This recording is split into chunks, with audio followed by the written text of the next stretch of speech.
show 30 eyes now by eye, right? So Surah 42, Surah ash-Shura, right? The consultation, right? I was chosen for him, right? So let's roll. And I am chosen for him, right? So and those who take as allies other than Allah, right? Allah is yet guardian over them, and you are not over them as a manager, right? So we're talking about people who want to control things, right? People who want to control situations and things, right? You are not over anyone. A manager, I will reiterate this point over and over and over and over, right? You are not over anyone, a manager, right?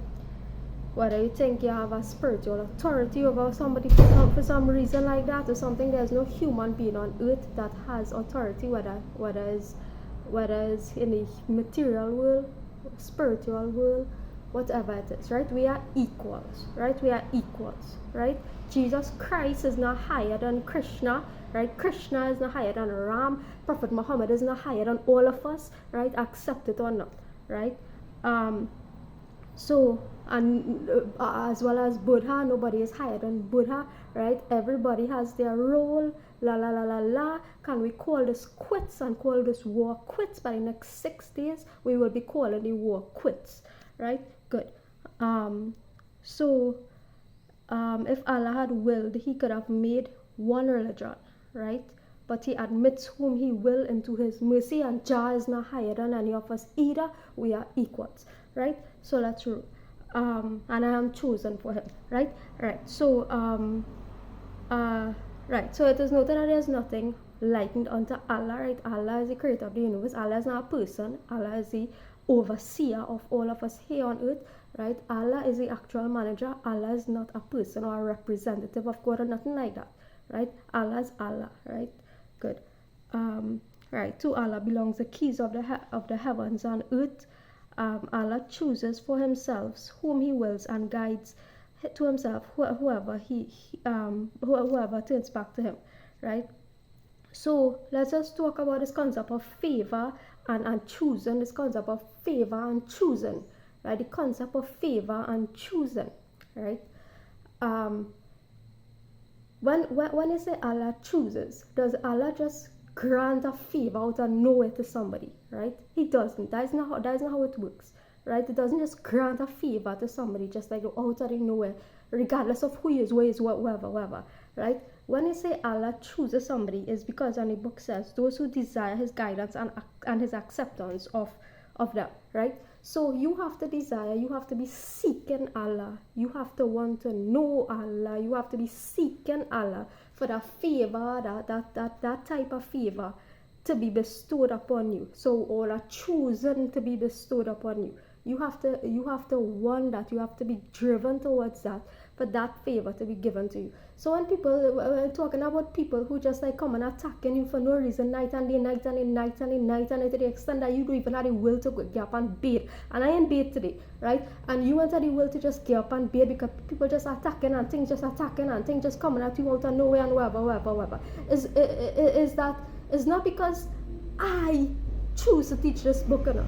This book was given to me, right, that I may convey the message, and that is why I am doing it. It's not that I say, hey, I choose to do this, right? Allah gave me an opportunity to I don't deserve all these attacks, right? I was granted the opportunity to say, hey, I was unfaithful in the past, change your life, you be faithful, whatever. I was supposed to be granted a love story, whatever, because I changed my unfaithfulness, right? And I just began attacks with out of nowhere, right? Out of nowhere, right?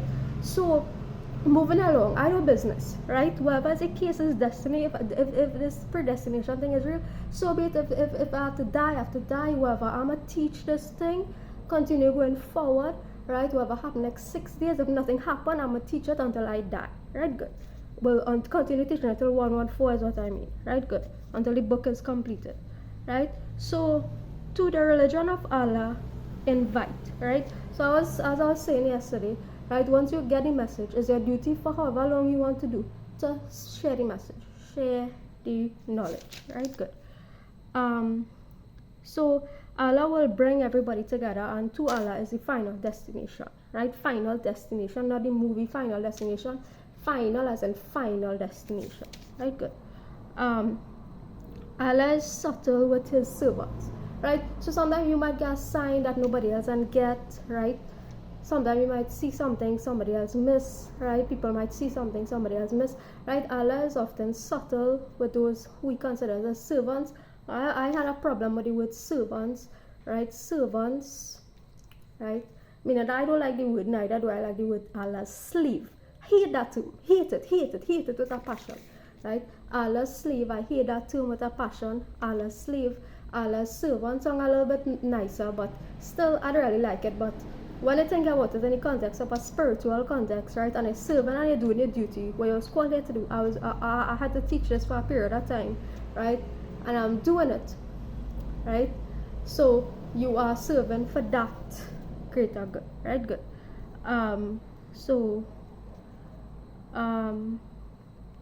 Allah eliminates falsehood and establishes the truth by his words, right?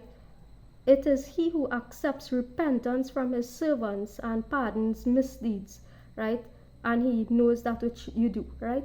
So like I was saying, the concept of repentance, right, not only includes, for him to accept your repentance, you need to apologize if circumstances permit, right? To apologize to whom you have wronged or whatnot, right? Once the circumstances permit, right?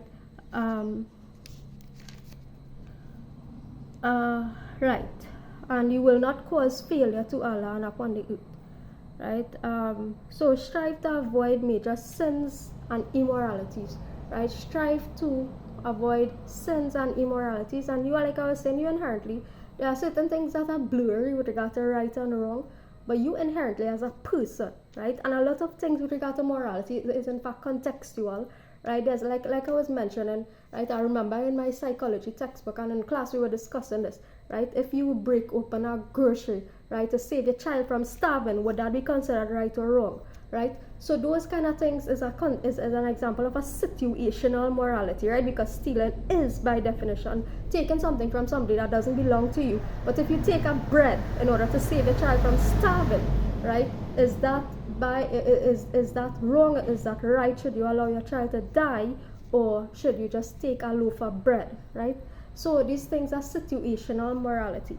Examples of situational morality where people could think about what is really right and wrong in certain contexts, like I was explaining also with the example of raping somebody, right? Abortion is wrong. I do agree with abortion, but if somebody is raped, right, and they choose to abort a child, I don't blame them for it, right? In fact, I would encourage that in that context, right? I would encourage the elimination of the child in that context because, or potential child in that context, because of the trauma that would be inherited to that child, right?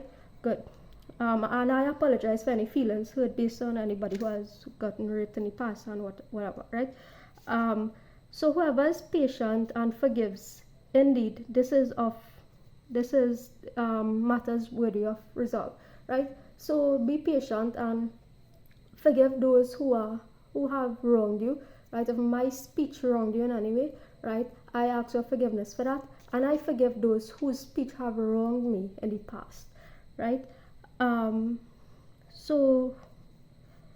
So Allah give whom he wills, talking about gender and children. Now Allah gives whom he wills male children, whom he wills female children.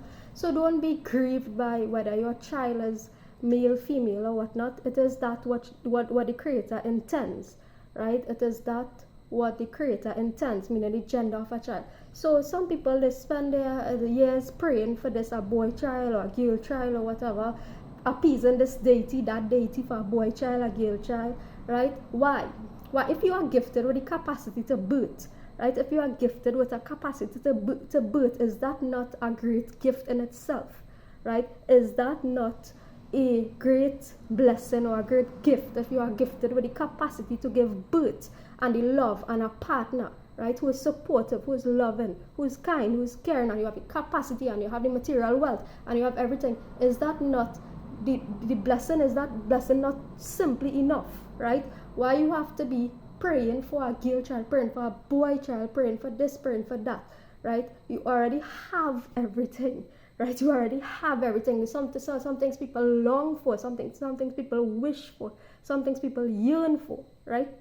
You already have that, right? So there's no need to be praying, oh, your child, I wish my child was a boy, I wish my child was a girl, la la la la la, right? Good. So just be grateful, right? You have it all, be grateful, right? So unquestionably, to Allah, all matters evolve, meaning return, right? So all matters that needs to be resolved will eventually be resolved, and to God, to Allah, right? Allah, the name of God according to the Quran, right? To Allah, all of us will return, and all matters requiring resolution will also return and be sorted out in due time, right? Have a good day, everybody.